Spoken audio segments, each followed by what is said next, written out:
on this auspicious day of Sri Balram Jayanti. Our dear Matajis and lovely JFS kids will perform to serve the Lord. Now, Matajis and our little Gopas will present a beautiful offering to Sri Sri Krishna Balram.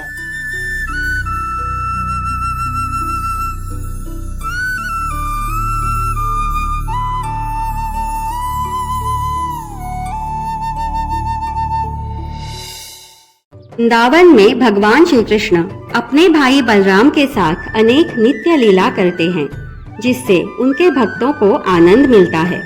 ऐसी ही एक लीला हम देखेंगे इस छोटी सी नाटिका के द्वारा। श्री भगवान कैसे यज्ञकर्ता ब्राह्मणों की पत्नियों पर कृपा करते हैं। एक दिन भगवान कृष्ण, बलराम और सभी ग्वाल बाल गौवों को चराने के लिए यमुना जी के किनारे पहुंचे। खेलते खेलते प्रातःकाल बीत गया। तब सब ग्वाल बालकों को जोरों की भूख लगी। तब वे सब कृष्ण तथा बलराम के पास जाते हैं और बोलते हैं, हे कृष्ण, हे बलराम, आप दोनों सर्वशक्तिमान हो। आप दोनों अनेक असुरों का वध कर सकते हो, किंतु आज हम भूख से मर रहे हैं, जिससे हम अशांत हैं। कृपया कुछ ऐसा करें जिससे हमारी भूख शांत हो। अपने मित्रों की प्रार्थना सुनकर भगवान कृष्ण तथा बलराम जी ने तुरंत यज्ञकर्ता ब्राह्मणों की पत्नियों पर कृपा करने का सोच लिया। हे खन्ना, आज हम घर से कुछ भोजन भी नहीं लाए हैं, तो देखो कुछ भोजन का प्रबंध होता है तो। हे मेरे प्रिय सखाओ, पास में ही ब्राह्मणों का घर है, वहाँ जाओ। वे सब इस समय अंगिरस यज्ञ करने में व्यस्त है। वे स्वर्ग लाभ के इच्छुक है, इसलिए वे यज्ञ कर रहे हैं। तुम सब उनके पास जाओ और बलराम का नाम लेकर अन्नदान की याचना करो। तुम ये अच्छी तरह से जान लो कि वे ब्राह्मण वैष्णव नहीं हैं। उनको शुद्ध भक्ति में कोई आसक्ति नहीं है। बलराम एक क्षत्रिय है, तो कदाचित बलराम का नाम सुन के वो कुछ भोजन का दान दे सकते हैं। भगवान से आज्ञा पाकर वे सब ग्वाल बाल ब्राह्मणों के पास गए और हाथ जोड़कर प्रणाम करके बोले, हे ब्राह्मणों, आप सभी ज्ञानवान हैं, दिल के पवित्र हैं और सभी के भलाई के लिए जीते हैं। आप हमें सुन रहे हैं ना? कृष्ण बलराम यमुना के तट पर गौवें चराने आए हैं। वे बहुत भूखे हैं।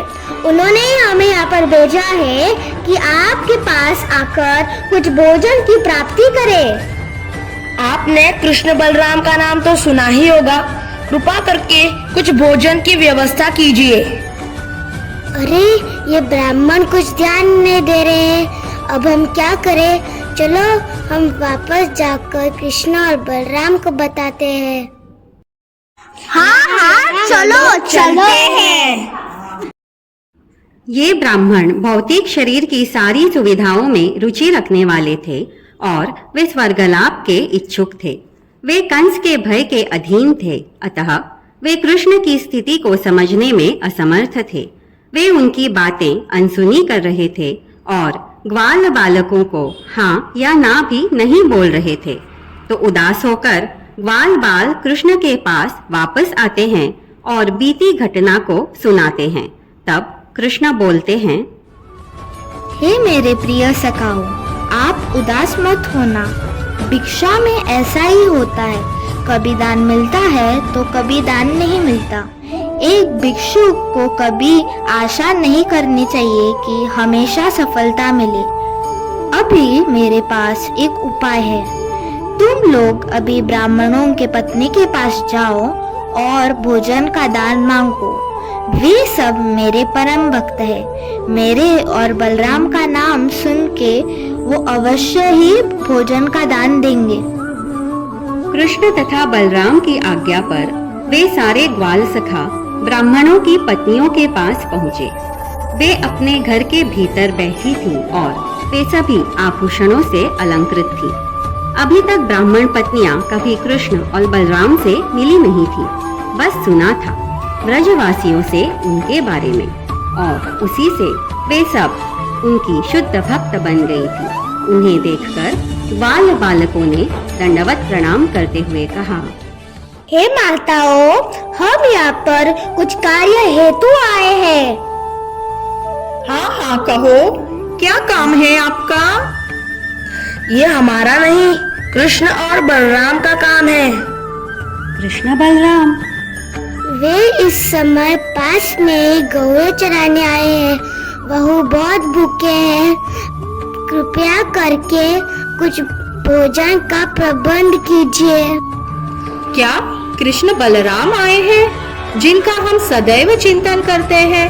वे हमारे स्वामी इधर आए हैं और वे भूखे हैं। चलो चलो जल्दी करो, यज्ञ के लिए बनाया हुआ जो भोजन है वो सभी पात्रों में भरो और कृष्ण के पास लेकर चलो।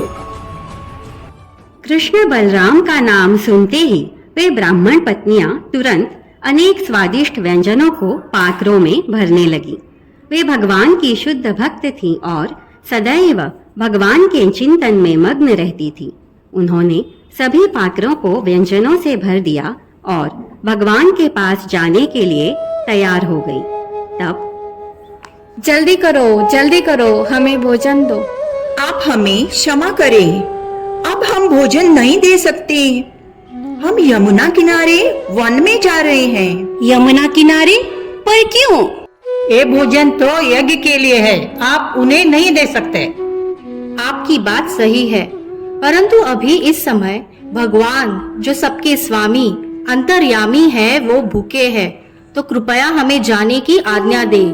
हमारे रोकने के बाद भी तुम लोग जा रहे हो तो जाओ और फिर से वापस मत आओ। वे ब्राह्मण पत्नियां किसी भी परिणाम का विचार न करते हुए कृष्ण बलराम के पास जाने के लिए ऐसे दौड़ी जैसे नदियां समुद्र की ओर बहती हैं। वे ब्राह्मण पत्नियां कृष्ण को देखने के लिए वन में गईं और उन्होंने श्याम वर्णीय पीताम्बर पहने हुए, सर पे मोर मुकुट लगाए हुए और गले में वैजयंती माला पहने हुए भगवान कृष्ण के साक्षात दर्शन किए। मैं आप सभी को यहाँ देखकर बहुत प्रसन्न हूँ। मुझे पता है आप सभी ने यहाँ आने के लिए अनेक कठिनाइयों का सामना किया है। मैं आपका ऋण कभी नहीं चुका सकता। ओ गोपाल, हमें कुछ नहीं चाहिए। आपके दर्शन ने तो हमें सब कुछ दे दिया है। आप सभी का यहाँ आना महान है। आपका हृदय मेरे लिए भक्ति से भरा हुआ है। मैं आपके भक्ति के द्वारा हमेशा आपसे जुड़ा रहूंगा। आपके भक्ति ने मुझे बांध लिया है। कृपया अभी आप वापस जाइए। नहीं कृष्णा, हमें नहीं जाना, हमें सिर्फ आपके चरणों की सेवा में रखिए।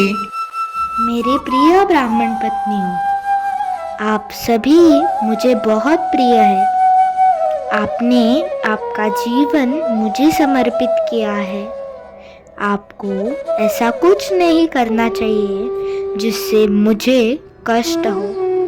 आप अपने घर लौट जाइए।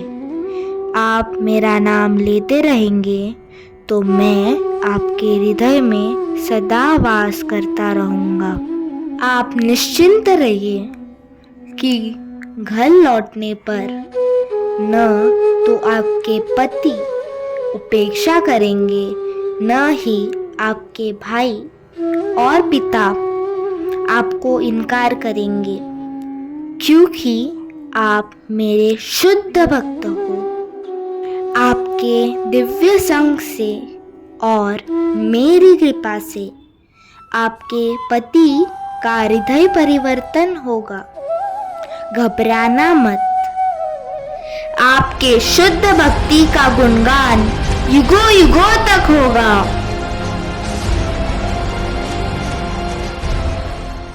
कृपया अभी आप अपने घर वापस जाइए और अपनी जिम्मेदारियों का पालन कीजिए।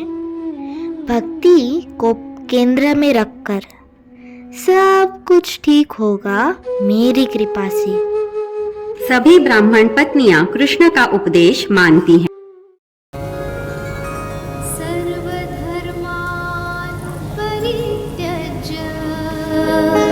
Abandon all varieties of religion मामेकं शरणं Vraj. And just surrender unto me, O Arjuna. अहं त्वां सर्वपापे I shall deliver you from all sinful reactions. मोक्षयिष्यामि मां O Arjuna, do not fear. Do not fear. Do not fear. मां शुच। और ब्राह्मण पत्नियां अपने घर लौट जाती हैं। यहाँ घर पर ब्राह्मण बहुत क्रोधित हो गए थे और बोले, क्या हो रहा है? ये हमारी पत्नियों ने क्या किया? वे कैसे निर्भय हो रहे हैं? वो सब भोग लेके किसके लिए गए हैं? कृष्ण बलराम? आपने कहा कृष्ण बलराम? ओ नहीं, हम इतने मूर्ख कैसे हो सकते हैं? मूर्ख? क्यों? आपको पता नहीं कि कृष्ण ने यादव कुल में जन्म लिया है? हम सब यज्ञ में इतने दंग हो गए थे कि हमने कृष्ण को भोग नहीं दिया। हम पर धिक्कार है हमारी विद्वत्ता पर, धिक्कार है हमारे जनेऊ पर, सभी पर धिक्कार है। हम जीवन का मूल्य उद्देश्य ही भूल गए, जो है कि भगवान कृष्ण की प्रेम से निस्वार्थ सेवा करना। हाँ, हमने कृष्ण का अनादर किया है, लेकिन हमारी पत्नियां, उन्होंने तो कृष्ण का आदर किया। उनका जन्म तो सार्थक हुआ। उन्होंने तो कुछ यज्ञ नहीं किया। उनको तो हमारे जैसे मंत्र भी मालूम नहीं है। वो विद्वान नहीं है, फिर भी उन्हें जीवन का उद्देश्य मालूम है। उनका जीवन धन्य है। अब हम सब वन में जाकर कृष्ण और बलराम की क्षमा मांगेंगे। अगर कंस को मालूम हुआ तो धिक्कार है हम पर। अभी भी हम भयभीत हो रहे हैं भगवान से मिलने के लिए। तभी ब्राह्मण पत्नियां वापस आती हैं। उनको देखकर सभी ब्राह्मण उनको प्रणाम करते हैं। इस तरह से हम यहाँ देख सकते हैं कि ब्राह्मण पत्नियां अनपढ़ थीं। उन्हें अपने पतियों की तरह वेदों का पता नहीं था, लेकिन वे अत्यंत सरलता से हृदय से भक्ति करती थीं। उनकी भगवान कृष्ण के नाम तथा उनकी लीला में अपार श्रद्धा थी और इसी के कारण उनको भगवान की प्राप्ति हुई। दूसरी जगह वे ब्राह्मण भले ही वेदों के ज्ञाता थे, लेकिन वे भगवान के शुद्ध भक्त नहीं थे। इसीलिए अपने अपराधों का बोध होने के बावजूद वे कंस के भय से भगवान के पास क्षमा मांगने नहीं गए। लेकिन वहीं सरल ब्राह्मण पत्नियां जो अपने पति, भाई और अन्य संबंधियों के रोकने के बावजूद अनेक कठिनाइयों का सामना करके भगवान के पास उनकी सेवा करने हेतु चली गई। इस पावन बलराम पूर्णिमा महामहोत्सव पर हम बलराम जी से यही प्रार्थना करते हैं कि भगवान की लीला सुनकर जैसे उन ब्राह्मण पत्नियों को भगवान की शुद्ध भक्ति की प्राप्ति हुई, वैसे ही हम सबको भगवान की लीला सुनकर हमारे भी मन में भगवान के प्रति शुद्ध भक्ति की जागृति हो। श्री श्री कृष्ण बलराम की जय।